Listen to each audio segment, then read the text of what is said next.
నేను ప్రభుకి స్తోత్రాలు చెల్లిస్తున్నాను. కూడి వచ్చిన మీకు, అలాగే ఇక్కడ తాళరేవు ప్రాంతంలో ఉండి ప్రభు పక్షాన్ని నిలబడి దేవుని పరిచయం చేస్తున్న దేవుని సేవకులకు, అలాగే కూడి వచ్చిన మీకు అందరికీ కూడా యేసు ప్రభు పేరట ప్రత్యేకంగా వందనాలు తెలియజేస్తున్నాను. పరిశుద్ధ గ్రంథంలో నుంచి ఒక మాట చదువుకుందాం. యెషయా గ్రంథం 12వ అధ్యాయం. యెషయా గ్రంథం 12వ అధ్యాయం 3వ వచనాన్ని చదువుదాం. చూడండి. యెషయా గ్రంథం 12వ అధ్యాయం 3వ వచనం. కావున మీరు ఆనందపడి రక్షణాధారములైన బావులలో నుండి నీళ్లు చేదుకొందురు. మరలా చదువుదాం అందరూ. కావున మీరు ఆనందపడి రక్షణాధారములైన బావులలో నుండి నీళ్లు చేదుకొందురు. పరిశుద్ధమైన తండ్రి, నీ స్తోత్రాలు. ఈ రాత్రి నీ కృప కలుగును గాక. మీ సేవకు నిలబెట్టుకొని ఈ యొక్క ప్రాంతానికి కావలసిన సంగతులు మీరు అనుగ్రహించిన నీ స్తోత్రాలు. మళ్ళా నీ పక్షాన్ని నిలబడుతుండగా నీ ప్రజలకు, ఈ గ్రామానికి అందరికీ కృప కలుగునట్లుగా మీరు సహాయం చేయమని యేసు ప్రభు నామమున స్తుతిస్తూ ముందుకి కొనసాగుతున్నాము తండ్రి. నాకంటే ముందు వాక్యాన్ని అందించిన సేవకులు కూడా వందనాలు. యోహాను సువార్త, ఈ మాటను మీరు మనసులో పెట్టుకోండి. యోహాను సువార్త చివరి అధ్యాయం, యోహాను గారు రాసిన సువార్త చివరి అధ్యాయం, 20వ అధ్యాయం 30-31 చదవండి. మరియు అనేకమైన ఇతర సూచక్రియలను యేసు తన శిష్యుల ఎదుట చేశాను. అవి ఈ గ్రంథమందు రాయబడి ఉండలేదు కానీ, ఇప్పుడు 31 అందరూ చూడండి. యేసు దేవుని కుమారుడైన క్రీస్తు అని మీరు నమ్మునట్లును, నమ్మి ఆయన నామమందు జీవము పొందినట్లు ఇవి మీకు రాయబడను. ఇలా అంటున్నాను. ఈ 66 పుస్తకాల గ్రంథం అంతా ఏం రాయబడిందనంటే, ఈ 66 పుస్తకాల గ్రంథం అంతా కూడా మూలం ఏంటంటే యేసు దేవుని కుమారుడైన క్రీస్తు అని నమ్మాలి. మొదటిది ఏంటి చెప్పండి? యేసు దేవుని కుమారుడైన క్రీస్తు అని మీరు మొట్టమొదటిగా ఏం చేయాలి? నమ్మాలి. నమ్మిన వారందరికి ఏమందు తర్వాత ఆయన నామమందు అందరూ ఏం పొందాలి? జీవం పొందాలి. అంటే ఈ 66 పుస్తకాల గ్రంథం యొక్క సారం ఏంటంటే, ఒకటి, యేసు దేవుని కుమారుడైన క్రీస్తు అని నమ్మిన వారందరికీ నీతి కలుగుతుంది. 2, అలా నమ్మిన వారందరికీ కూడా నీతి తర్వాత జీవం అనే అనుభవం కూడా ఉంది. అంటే ప్రభు దగ్గర ఎన్ని అనుభవాలు ఉన్నాయి చెప్పాలి? 2 అనుభవాలు ఉన్నాయి. ఒకటి, విశ్వాసం ద్వారా నీతిమంతులుగా తీర్చబడుట అనే అనుభవం ఉంది. 2, నీతిమంతుడు విశ్వాస మూలముగా జీవించుట అనే అనుభవం కూడా ఉంది. ఈ 66 పుస్తకాల గ్రంథం అంతా ఏం చెప్తుందనంటే, యేసు ప్రభు ద్వారా రక్షణ కలుగుతుంది, అలాగే యేసు ప్రభు ద్వారా మాత్రమే జీవము కలుగుతుంది అని మనకి ఈ 66 పుస్తకాల గ్రంథం ఘోషిస్తుంది. అయితే ఈ యోహాను గారు సువార్తలు ఏమి రాశారంటే, యేసు ప్రభుని నమ్మండి, నమ్మితే మీకు అందరికి రక్షణ కలుగుతుంది, నీతి కలుగుతుంది, అంతేకాదు మీకు అందరికి జీవము కలుగుతుంది అని చెప్పాడు. ఎక్కడ? యోహాను చెప్పాలి. యోహాను సువార్త. ఈ యోహాను సువార్త సంఘానికి రాశాడా? సమాజానికి రాశాడా? యోహాను సువార్త అనేది సంఘానికి రాశాడా, సమాజానికి రాశాడా? అదేంటమ్మా అలాగుండి పేరు? సమాజానికి రాశాడు. ఎందుకు? యేసు ప్రభునందు విశ్వాసం ఉంచండి, మీరు అందరూ నీతిమంతులుగా తీర్చబడతారు, రక్షణ పొందుతారు అంటున్నాడంటే ఇది అందరికీ సంబంధించిన సువార్త. మరి ఇదే యోహాను గారు పత్రిక రాశారు. ఆ పత్రికలో ఆయన ఏం చెప్తున్నారు చూడండి. యోహాను గారు రాసిన మొదటి పత్రిక 5వ అధ్యాయం 18వ వచనం. యోహాను గారు రాసిన మొదటి పత్రిక 5వ అధ్యాయం 18వ వచనం. దేవుని కుమారి నామమందు, యోహాను మొదటి పత్రిక 5వ అధ్యాయం 13వ వచనం. యోహాను రాసిన మొదటి పత్రిక 5వ అధ్యాయం 13. దేవుని కుమారుని నామమందు విశ్వాసముంచు మీరు నిత్య జీవము గలవారని తెలుసుకొనినట్లు ఈ సంగతులు మీకు రాయిచున్నాను అన్నాడు. ఇది ఎవరికి రాశాడు? సంఘానికి రాశాడు. అంటే సంఘానికి ఏం తెలియాలని చెప్తున్నాడు? సంఘానికి ఏం తెలియాలి? మీరు యేసు ప్రభునందు విశ్వాసం ఉంచిన మీరు నిత్య జీవము గలవారని మీరు తెలుసుకోవాలంటున్నాడు. సువార్తలు ఏం చెప్పాడు? యేసు ప్రభునందు విశ్వాసం ఉంచితే, యేసు ప్రభుని మీరు నమ్మితే మీకు రక్షణ కలుగుతుంది, అంతేకాదు మీకు జీవం కలుగుతుందని అన్నాడు. కలుగుతుంది అని సువార్తలు చెప్పాడు. యోహాను మొదటి పత్రికలేనేమో కలిగింది అని చెప్తున్నాడు. అర్థమైందా? అర్థమైన వారందరూ దేవునికి స్తోత్రం చెప్పండి. అంటే ఈ యోహాను రాసిన మొదటి పత్రిక ఆల్రెడీ యేసు ప్రభుని అంగీకరించిన వారి అనుభవం. ఎలా చెప్తున్నానంటే, ఈ యోహాను రాసిన మొదటి పత్రిక మొదటి అధ్యాయంలో ఇలా చెప్తాడు, మన సహవాసం అయితే తండ్రితోనూ ఆయన కుమారుడైన క్రీస్తుతో మనకు సహవాసం కలిగి ఉంటాము కాదు, ఉన్నాము అని రాశాడు. రెండవ అధ్యాయంలో మనమందరికి యేసు ప్రభునందు విశ్వాసం ఉంచగా మనకి పాప క్షమాపణ కలిగింది అని రాశాడు. గమనించండి మీరు పాయింట్. మూడో అధ్యాయంలో మనము దేవుని పిల్లలము అని చెప్పి ఇలా పాయింట్అవుట్ చేశాడు. ఏమన్నాడంటే మనము దేవుని పిల్లలమే అని చెప్పాడు మూడో అధ్యాయం. నాలుగో అధ్యాయానికి వచ్చినప్పటికి ఏమన్నాడంటే మనము దేవుని సంబంధులం, మనలో దేవుని ఆత్మ ప్రభు ఉన్నాడు అని రాశాడు. ఐదవ అధ్యాయంలో మీరు జీవము గలవారని రాశాడు. అర్థమైందని చెప్పింది. అంటే ఎన్ని అధ్యాయాలు ఉన్నా మనకి యోహాను మొదటి పత్రికలో? 5 అధ్యాయాలు. 5 అధ్యాయాలు కూడా ఎలా చెప్తున్నాడు? ఒకటి, మీకు దేవునితో సంబంధం ఉందన్నాడు మొదటి అధ్యాయంలో. రెండో అధ్యాయులు మీ పాపాలు క్షమించబడ్డాయి అన్నాడు. మూడో అధ్యాయులు మీరు దేవుని పిల్లలని చెప్పాడు. 4వ అధ్యాయంలో మీలో ఉన్నవాడు లోకంలో ఉన్నవాని కంటే గొప్పవాడని చెప్పాడు. 5వ అధ్యాయంలో మీరు నిత్య జీవము గలవారని తెలుసుకోండి అని చెప్పాడు. సరే, నేను మాట్లాడుతాను. నిత్య జీవము గలవారం అని తెలుసుకుంటే జీవానికి అర్హులమా, జీవానికి అర్హులమా అని తెలుసుకోవాలా? ముఖ్య అంశాలు మరొకసారి. జీవము గలవారమని తెలుసుకుంటే జీవము గలవారం అవుతామా? అర్థమైందా మీకు? జీవము గలవారం అని తెలుసుకుంటే జీవము గలవారం అవుతామా? జీవము గలవారం అని తెలుసుకోమంటున్నాడా? అమ్మా, మీకు అర్థమైంది? దేవుని స్తోత్రం.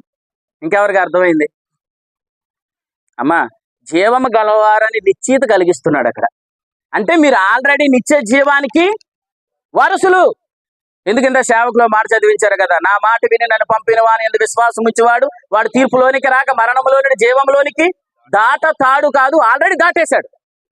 నా మాట యందు విశ్వాసం ఉంచడం నిత్య జీవము గలవాడని చెప్పాడు యోహాను సువార్త 4:47. అంటే యేసు ప్రభు నందు విశ్వాసం ఉంచిన వ్యక్తి మొట్టమొదటిగా దేవునితో సమాధానం కలిగింది. 2, అతని పాపాలు క్షమించబడ్డాయి. 3వ అధ్యాయంలో దేవుని పిల్లలు. 4వ అధ్యాయంలో దేవుని ఆత్మ కలిగి ఉన్నాం. 5వ అధ్యాయంలోకి వచ్చిన తర్వాత ఇలా అంటున్నాడు, మీరు జీవము గలవారని తెలుసుకోండి అని అన్నాడు. ఎందుకు ఆ మాట చెప్పాడు? ఆ మాట తెలుసుకుంటే జీవము గలవారం అవుతామా? ఆ జీవము గలవారం అన్న నిశ్చయిత మనకు లేదనా?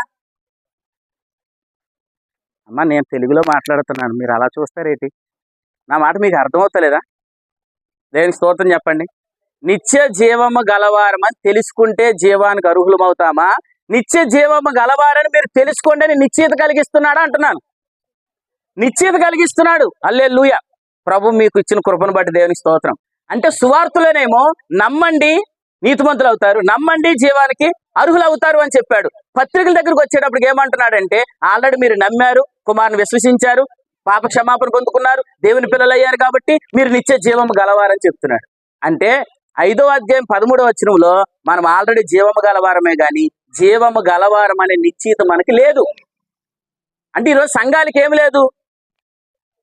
యేసు ప్రభుని నమ్మలేదా? యేసు ప్రభుని నమ్మారు. యేసు ప్రభు పాపాలు కడిగాడు ఆయన రక్తం చేత.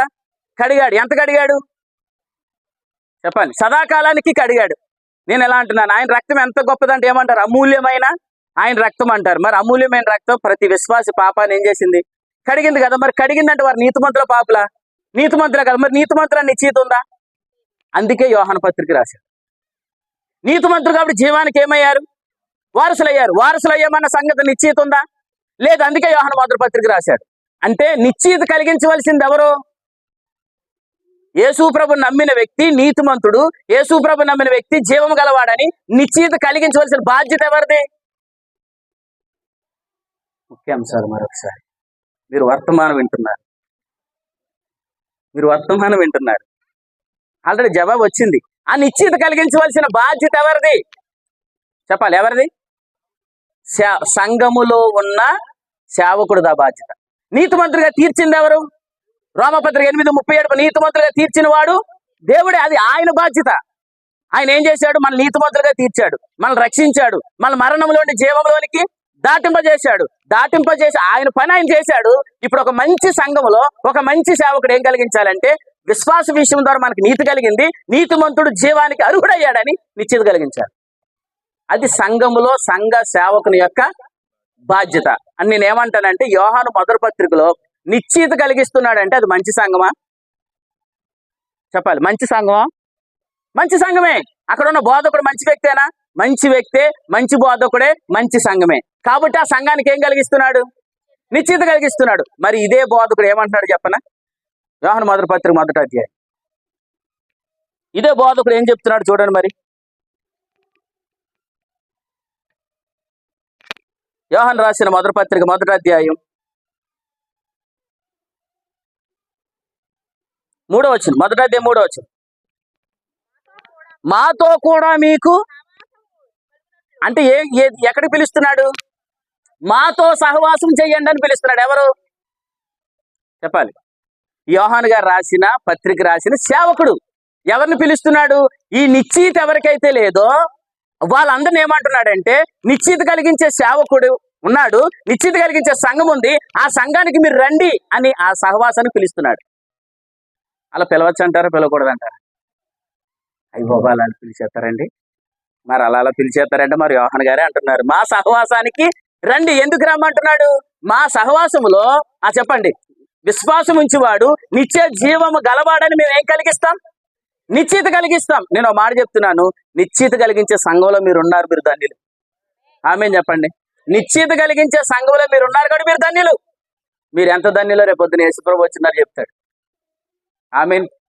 మనం ఎంత ధన్యులమో రేపు యేసుప్రభు వచ్చిన తర్వాత మనకు చెప్తాడు. ఎందుకనంటే నిశ్చయిత కలిగించిన సేవకుడు దొరికాడు, నిశ్చయిత కలిగించే సంఘం మనకు దొరికింది. ఈ రోజు నా నిశ్చయిత కలిగించలేని సంఘాలు లేవు.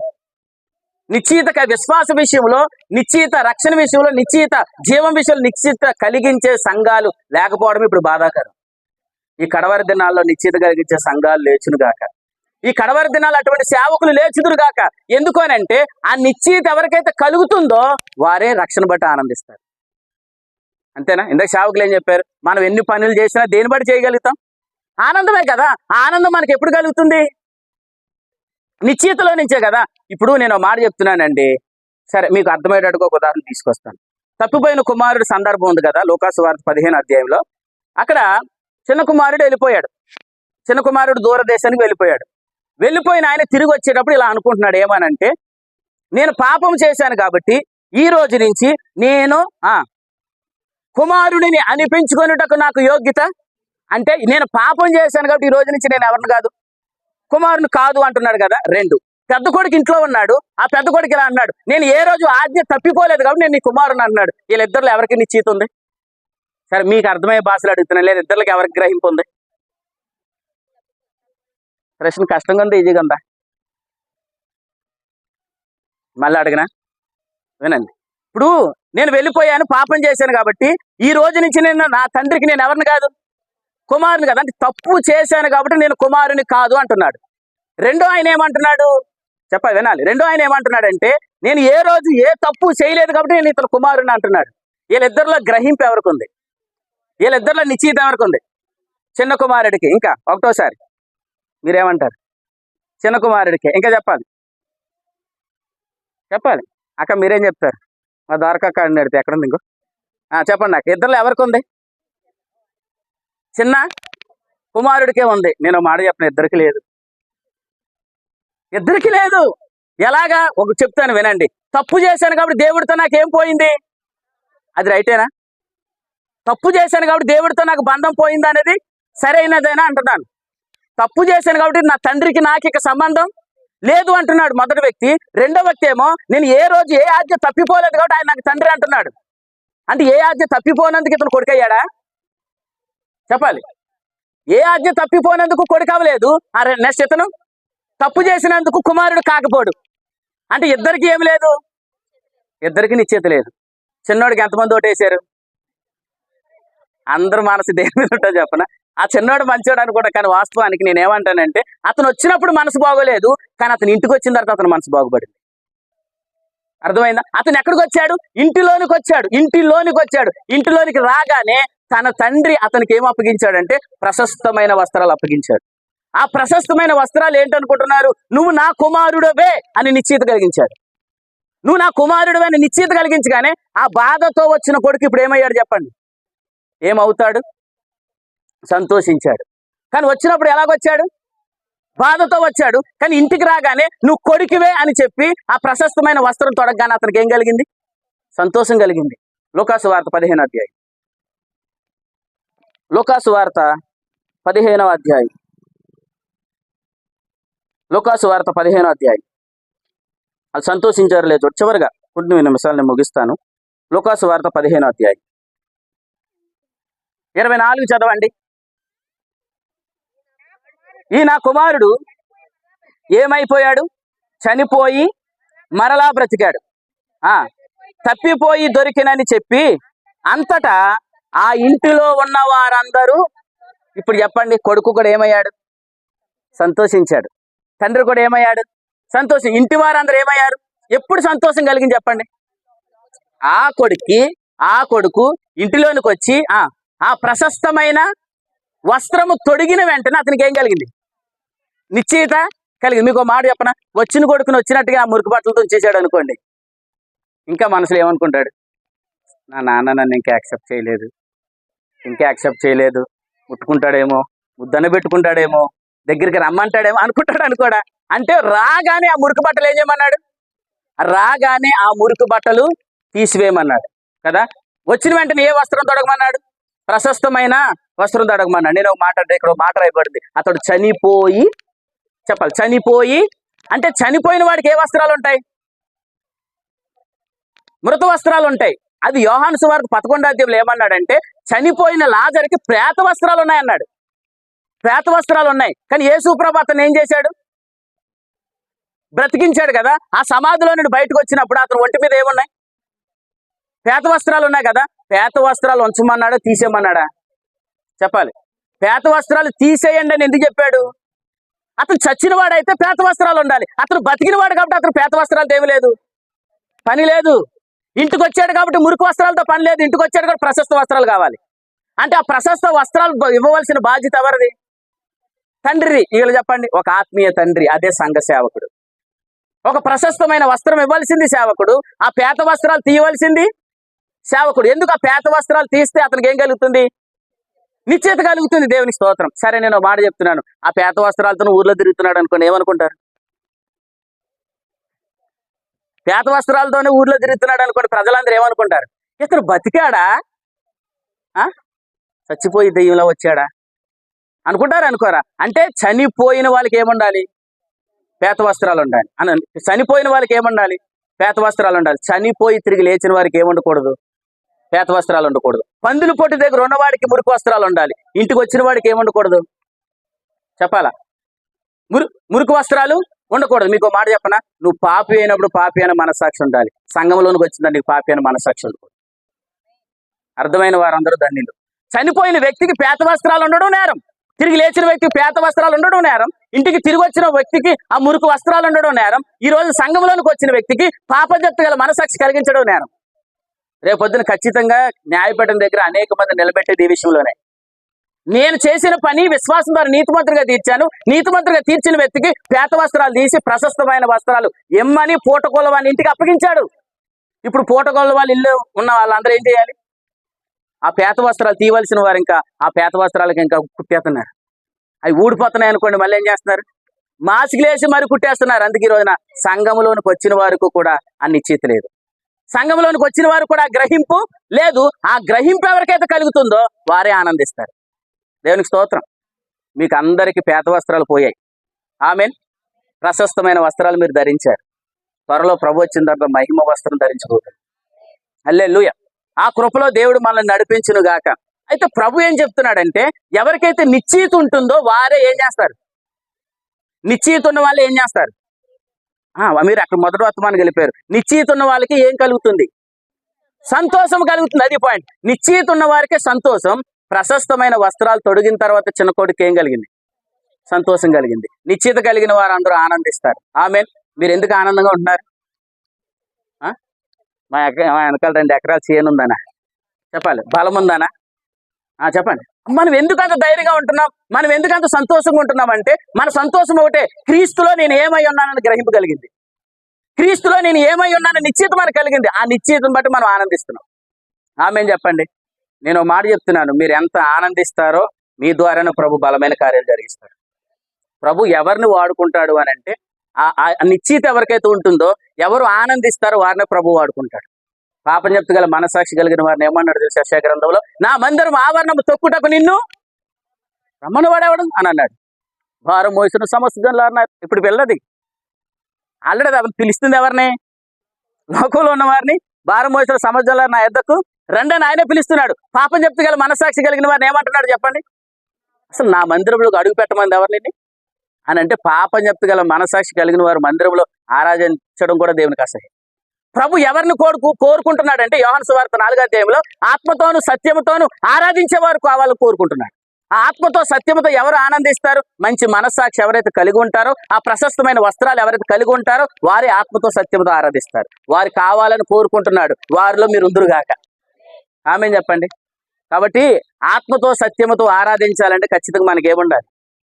నిశ్చిత ఉండాలి. పాపజ్ఞప్తి గల మనసాక్షి కలిగిన వారి మందిరంలోనికి వస్తే రమ్మంటున్నాడా? రమ్మన్నవాడు ఎవడని ప్రశ్నిస్తున్నాడా? ఇంకో మాట చెప్పనా? అదే కీర్తన గ్రంథం 51లో ఎలా ఉంటుంది? ఆ పాపజ్ఞప్తి గల మనసాక్షి కలిగించే వ్యక్తులతో చెప్పాడు, అసలు నా కట్టడలు బోధించడానికి నిన్ను ఎవడు బోధించమన్నాడు అంటున్నాడు. ఎవరిని? ఆ పాపజ్ఞప్తిగా మనసాక్షి ఎవరైతే కలిగిస్తున్నారో వారిని ప్రశ్నిస్తున్నాడు, నా కట్టడాలు బోధించడానికి నీకు పని ఏంటి అని అన్నాడు. ఇక్కడ పాపజ్ఞప్తి గల మనసాక్షి కలిగిన వ్యక్తితోనేమో అసలు పాపజ్ఞప్తి గల మనసాక్షి కలిగి నిన్ను రమ్మన్నవాడు ఎవడు అంటున్నాడు. అంటే దేవుడు దేన్ని అసహించుకుంటున్నాడు? అసలు పాపివి కాదు, పాపివి అనే మనసాక్షి ఉంటే దేవుడికి విపరీతమైన కోపం. అర్థమైందా? ఎందుకు అని అంటే, ఆయన నీ ఎడలో పని చేయలేడు. పేత వస్త్రాలుంటే పని జరగదు, మురికి వస్త్రాలుంటే పని జరగదు. ఆ మురికి వస్త్రాలు పోవాలి, ప్రశస్తమైన వస్త్రాలు రావాలి, అప్పుడు మాత్రమే నీ ద్వారా పని జరుగుతుంది. ఎందుకు? నువ్వు ఆనందిస్తే కదా ప్రభు నిన్ను వాడుకునేది. నువ్వు ఆనందించకపోతే ప్రభు నేను ఏం చేయడు? ప్రభు నిన్ను వాడుకోలేడు కదండి. కాబట్టి ఎవరికైతే రక్షణ విషయంలో నిశ్చిత ఉంటుందో, ఎవరైతే ఆనందిస్తారో వారినే ప్రభు వాడుకుంటాడు. ఇప్పుడు యెషయా గ్రంథం 12వ అధ్యాయం 3వ వచనం. యెషయా గ్రంథం 12వ అధ్యాయం 3వ వచనం. కావున మీరు ఆనందపడి దేని బట్టి మీరు ఆనందించండి? అదిగో చూసారా, మీరు ఆనందపడండి, రక్షణాదారులైన బావులలో నుండి నీళ్లు మీరు ఎప్పుడైతే మీరు ఆ రక్షణ బట్టి ఆనందిస్తారో, ఇప్పుడు బావి ఎక్కడుంది చెప్పాలి? బావి ఎక్కడుంది? బావి ఎక్కడుందండి? సరే, జీవపు జల ఓట ఎక్కడుంది? ఇంత సేవకులు చెప్పారు కదండి, యేసు ప్రభుని నమ్మగానే ఆయన మన హృదయానికి అడిగి మన హృదయంలోనికి ఎవరిని పంపించాడు? అది ఆయనే జీవజల నది. యేసు ప్రభు ఇంకా మహిమపరచబడలేదు కాబట్టి ఆయన ఇంకాను అనుగ్రహించబడలేదు. యేసు ప్రభు ఎప్పుడైతే మహిమపరచబడ్డాడో, ఆ పరిశుద్ధాత్మ దేవుడు భూమి మీదకి కుమ్మరించబడ్డాడు. కుమ్మరించబడని పదం ఎప్పుడు వాడతాం మనం? నీళ్లు వంపినప్పుడు వాడతాం, అంతేనా? అంటే నీళ్లు వంపేటప్పుడు ఏమో అలాగంటే కుమ్మరిస్తామని అంటాం కదా. అంటే పరిశుద్ధాత్మ దేవుని గంధకర్త ఎలా రాశాడంటే, కుమ్మరించబడింది అని అన్నాడు, కుమ్మరించబడ్డాడు అని అన్నాడు. అంటే ఆయన ఎవరు? మనలో ఉన్న జీవజల ఊట. ప్రభు స్తోత్రం. నువ్వు ఆనందిస్తే ఆ నదిలో నుంచి లేదా బావిలోంచి నీళ్ళు తోడుకుంటావు. ఆమేన్ చెప్పండి. నువ్వు ఆనందిస్తే ఆ ఊటలో నుండి నీళ్లు నువ్వు తోడుకుంటావు. అప్పుడు నేను ఏమంటానంటే, ప్రభు ఇలా చెప్పాడు, యోహాను సువార్త 4వ అధ్యాయం. ఆ నీళ్లు నువ్వు తోడుకున్నప్పుడు ఏం జరుగుతుంది? 2 వచనాలు, ముగింపులో 2 వచనాలు. నేను రక్షణ బట్టి ఆనందించే దానికి వచనాలు ఇంకా ఉన్నాయి. హబక్కూకు గ్రంథం 1వ అధ్యాయం 3:18లో రక్షణ బట్టి నేను ఆనందిస్తున్నాను అన్నాడు హబక్కూకు గారు.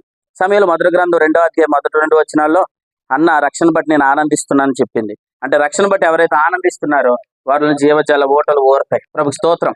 4వ అధ్యాయం చూడండి, 4వ అధ్యాయం 14 వచ్చింది. నేను ఇచ్చి నీళ్లు త్రాగువాడు ఎప్పుడును దప్పికొనడు, నేను వానికి ఇచ్చు నీళ్లు నిత్య జీవమునకై ఎక్కడి నుంచి? వానిలో నుంచే. ఇంతకు ఎవరు వాడు? ఎవరు ఆశ్చర్యకరుడు? ఎవడు అద్వితీయుడు? చెప్పాలి. ఆ యోధుడు ఎవరు? ఎక్కడ? మనమేనండి. ఎవరన్నాను కానీ ఎక్కడ చూశారు మీరు? మనమే. వానిలో నుంచి, వానిలో నుండి ఎక్కడ ఎన్ని వచ్చిన చెప్పాను?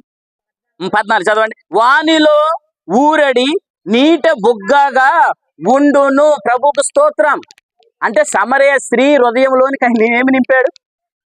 నీటి ఓటలు నింపాడు. ఇప్పుడు ఆమెలో నుండి ఏం ఓడుతున్నాయి చెప్పాలి? నీటి ఓటలు ఓడుతున్నాయి. ప్రభు స్తోత్రం. రక్షణను బట్టి ఎవరైతే ఆనందిస్తున్నారో ఆ బావిలో నుండి వాళ్ళు ఏం తోడుకుంటున్నారు? నీళ్లు తోడుకుంటున్నారు. మీకు ఒక మాట చెప్పనా, ఎప్పుడైతే సమరయ స్త్రీకి ఆ అనుభవం దొరికిందో ఆమెలోకి జల రావడం, ఇప్పుడు ఆ జలను ఆమె ఏం చేస్తుంది, బావిలో ఉండే నీళ్లు తోడుకుంటుంది. ముందేమని చెప్పనా, ఆ నీళ్లు చాలా లోతేవి, నాకేమి లేదు, తోడుకోవడానికి చేదుకోవడానికి ఏమీ లేదు అని అన్నాడు. ఆల్రెడీ ఆ చేతను కూడా ఆయన పెట్టేశాడు. ఇప్పుడు ఈమె ఆనందిస్తే చాలు ఆమె లోపల ఉన్న నీళ్లు పైకి వస్తాయి, ఈమె సంతోషిస్తే చాలు ఆమెలో ఉన్న నీళ్ళు బయటకు వస్తాయి. ఆ నీళ్ళు ఏం చేస్తాయి, అనేక మంది ఆకలి తీరుస్తాయి. ఒక్క స్త్రీ ద్వారా సమరయ పట్టణాన్ని దాహాన్ని తీర్చాడు. స్త్రీయే కదా అని అనకండి, ఆమె ఆనందించింది. ఆమెలో ఉన్న నీళ్ళు ఎప్పుడైతే ప్రవహించాయో ఆమె ద్వారా మొత్తం సమరయ పట్టణానికి అంతటికి సువార్త దక్కింది. సమరయ పట్టణం అంతా ఏమని సాక్ష్యం ఇచ్చారు చెప్పనా, అమ్మ నువ్వు చెప్పిన మాట కాదు కానీ మేము కల్లారా చూసాం, ఈయనే నిజముగా లోక రక్షకుడు. ఎంతమంది తెలిసి సువార్త ప్రకటించారు? ఒక్క స్త్రీ వెళ్ళింది, కానీ ముందు ఆమెకి ఏమి లేదు, మంచి సాక్ష్యం లేదు. కానీ యేసు ప్రభు ఇప్పుడు గురించి ఆమె గొప్ప సాక్ష్యం ఇవ్వగలిగిందా లేదా అంటే ఆమె ఆ ప్రాంతానికి మాదిరి. నేనేమంటానంటే, ఇలా అన్నా నేను ఏమనుకోకండి, ఆమె ప్రాంతానికి ఆమె దిక్కు. ఎందుకు? ఆమెను వాడుకున్నాడు, ఆ ప్రాంతాన్ని అంతను ప్రభు వైపు తిప్పాడు. అవునా కదా? గెరాసీని దేశానికి వెళ్ళాడు. గెరాసీని దేశానికి వెళ్ళి ఆ పందుల మధ్యలో ఆ సమాధుల మధ్యలో బ్రతుకుతున్న వ్యక్తిని ప్రభు బాగు చేశాడా లేదా? బాగు చేశాడు. 2000 పందులు వెళ్ళి ఎక్కడ పడ్డాయి? సముద్రంలో పడ్డాయి. పడిన వెంటనే అతను వస్త్రములు తొడుక్కొని ఎక్కడికి వచ్చేసాడు, యేసు ప్రభు పాదాల దగ్గరికి వచ్చేసి ఏమన్నాడు, ప్రభు నువ్వు ఎక్కడి నుంచి మాత్రం వెళ్ళొద్దు అని అన్నాడు. అప్పుడు యేసు ప్రభు ఏమన్నాడు, ఎవడు వెళ్ళిపోమని నేను ఎందుకు వెళ్తాను అని అన్నాడా? అనలేదు. నేను వెళ్తాను, ఈ గ్రామానికి నువ్వే దిక్కని చెప్పాడు. నేను వెళ్తాను, ఈ గ్రామానికి నువ్వే దిక్కని చెప్పాడు. అంటే నేనేమంటానంటే, మనం ఇలా ఆలోచిస్తున్నాం, ఎవరో రావాలి, ఎవరో ఏదో చెయ్యాలి. ఎవరో కాదు, ఆల్రెడీ దేవుడే నిన్ను వాడుకుంటాడు. నీ ఇంటికి నువ్వే, నీ గ్రామానికి నువ్వే, నీ ఉన్న వీధికి నువ్వు నిలబడు, దేవుడు నిన్ను వాడుకుంటాడు.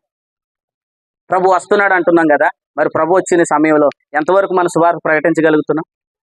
ప్రభు వచ్చే సమయంలో ఎంతమందికి మన ప్రభుని గురించి చెప్పగలుగుతున్నాం? ఎవరో రావాలి, ఎవరో కాదయ్యా, నువ్వు నిలబడు, దేవుడు నిన్ను వాడుకుంటాడు. నేను స్త్రీని అనకండి, సమరయ స్త్రీ ఊరు మార్చగలిగింది. నేను ఏమి చేయలేను అని అనకండి, ఆ దయ్యాలు 2000 దయ్యాలు పట్టిన వాడు బలహీనుడో గొప్పవాడా? బలహీనుడే. ఆ బలహీనుడిని వాడుకొని అతను కుటుంబానంతని ప్రభు వైపు తిప్పాడు. మనం ఇలా ఆలోచిస్తున్నాం, ఎలాగా ఎవరు వస్తారు? ఆనంద్ గారు వస్తారా? కిరణ్ గారు వస్తారా? చెప్పండి. ఆ సందీప్ గారు, ఎవరెవరు కాదు, నువ్వు నిలబడితే దేవుడు నిన్నే వాడుకుంటాడు. ఆమేన్. చివరిగా ఒక వచనం చూడండి, లూకాసు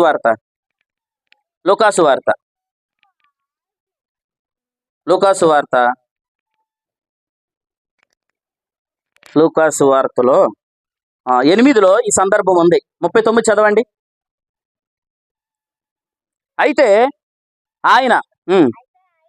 ఆయన నీవు నీ ఇంటికి తిరిగి వెళ్ళు, దేవునికి ఎట్టి కార్యములు చేసినో నువ్వే ఏం చేయాలి? ఎవరిని అన్నాడు అక్కడ? ఆ గెరాసీల దేశంలో పట్టిన, నేను చెప్తానన్నాడు, నువ్వే చెప్పాలంటున్నాడు. నువ్వే చెప్పాలి కదా. ఇప్పుడు తర్వాత అధ్యాయం చూడండి, 9వ అధ్యాయం 12వ వచనం చదవండి. మీరు ఇంటికి వెళ్తారు, పూర్తిగా చదవండి. అక్కడ ఎలా ఉంది, ఆహారం సంపాదించుకున్నట్లు జనసమూహమును పంపివేయండి అని యేసు ప్రభుతో శిష్యులు చెప్పారు. అంటే ఏం చెప్తున్నారు చెప్పండి? ఏమని చెప్తున్నారు? మీకు ఆ బాధ లేదు, ఎందుకు? భోజనాలు ముందే, అన్ని పూజల కన్నా పట్టు పూజ ముందే అయిపోయింది. మనకి ఇంకేం బాధ లేదు, భోజనాలు గొడవ లేదు. ఎందుకు? ఆల్రెడీ సేవకులు అంటారు, మధ్య ఆకాశం బరువు అయితే ఉత్తరప్రదేశ్ ఊగుతుందంట. ఊగిన వారు ఎవరు లేనందుకు దేవుని స్తోత్రం. ముందు ఏమైంది మనకి? భోజన గొడవ అయిపోయింది కాబట్టి చంద్ర గారికి అటు ఇటు తిరగరు. ఎందుకు? భోజనాలు తినకపోతే ఇప్పుడు ఆయన అటు ఇటు తిరుగుతాడు. ఎందుకు? ఉందా లేదా? లేకపోతే పిలిచాం అని ఉంటుందా ఉండదా? మీకు మాట చెప్పనా, పెళ్లి చేసుకునే వాళ్ళు కానీ, కొన్ని కార్యక్రమాలు జరిగిన వాళ్ళకి, స్టేజ్ మీద ఉన్న వాళ్ళకి ఏ భయం ఉండదు, కానీ కింద ఉన్న వాళ్ళకి మాత్రం కాలు కానీ పిల్ల తిరిగేస్తారు. ఎందుకు? భోజనాలు సరిపోతాయా సరిపోవా? ఎందుకు ఈ బాధ? అంటే ఎవరికి? పెళ్ళికూతురు కొట్టదా? ఉండదు. మరి ఎవరికి ఉంటుంది?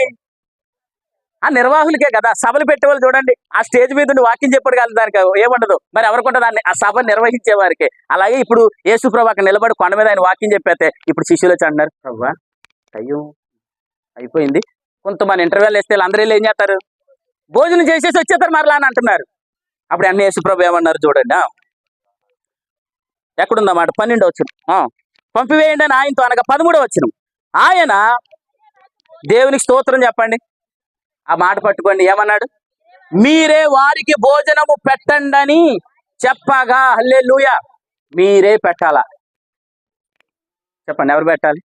వీళ్ళు ఏమనుకుంటున్నారు? ఏదో ఆలోచిస్తున్నారు. కానీ ప్రభు ఏమన్నాడు? మీరే పెట్టాలా. సమరశ్రీ గ్రామాన్ని ఎవరి ద్వారా రక్షించబడాలి? ఆమె ద్వారా రక్షించబడాలి. ఆ గెరాసీలో వ్యక్తి ఉన్న కుటుంబం ఎవరి ద్వారా రక్షించబడాలి? ఆ వ్యక్తిని బట్టే రక్షించబడాలి. ఇప్పుడు ప్రజలందరికీ ఆహారం ఎవరి ద్వారా వెళ్ళాలి? శిశువుల ద్వారా వెళ్ళాలి. నేనేమంటానంటే అక్కడ శిశువులు మనమే, ఆ గెరాసీల దేశంలో ఉన్నది మనమే, ఆ సమరశ్రీమ ఉన్నది కూడా, ఆ అనుభవం ఉన్నది కూడా మనమే. అంటే ప్రభు ఏమని నిన్ను వాడుకుంటాడు, నీ ద్వారా గొప్ప కార్యాలు జరిగిస్తాడు. ఆమె చెప్పండి. అందరూ మనల్ని ఏమనుకుంటున్నారు చెప్పనా?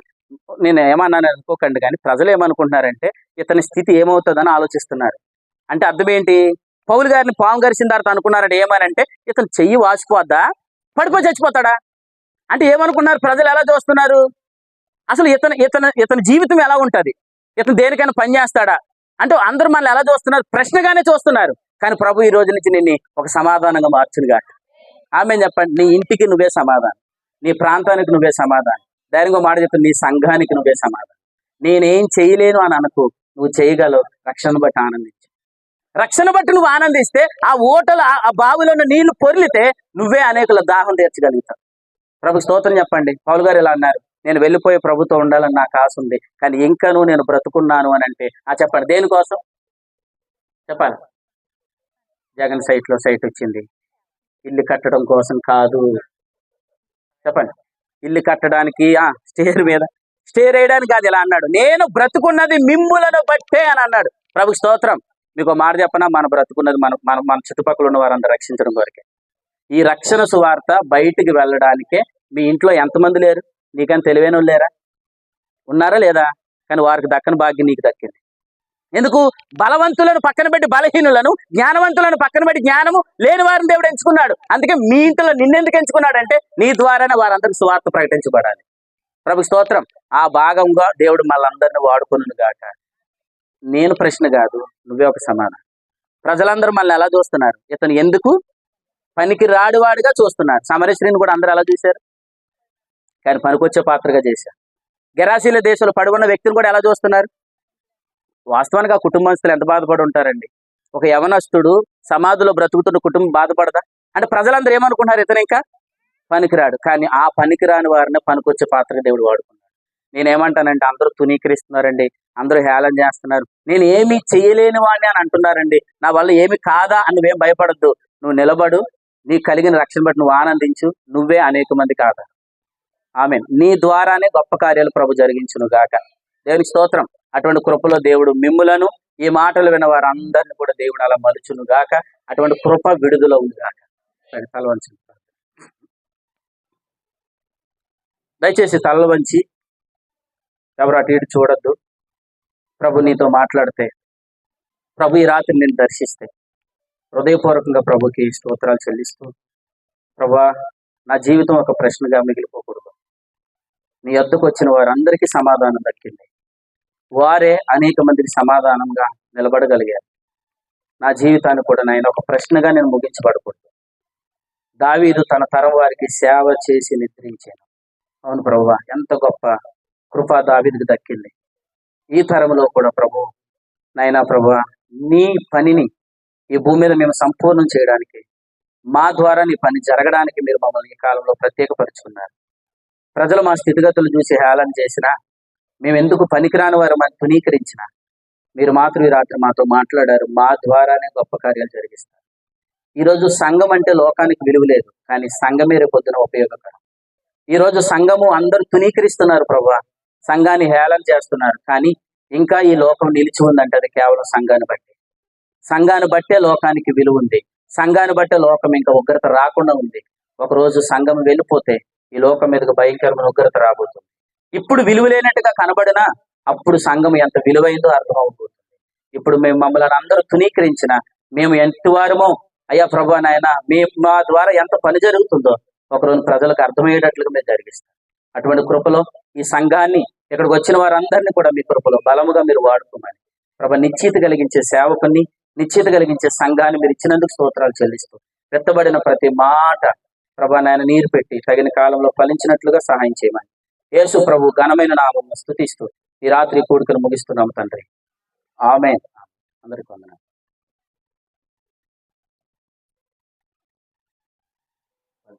సమయానుకూలంగా సంఘానికి అలాగే క్రైస్తవ సమాజానికి అవసరం.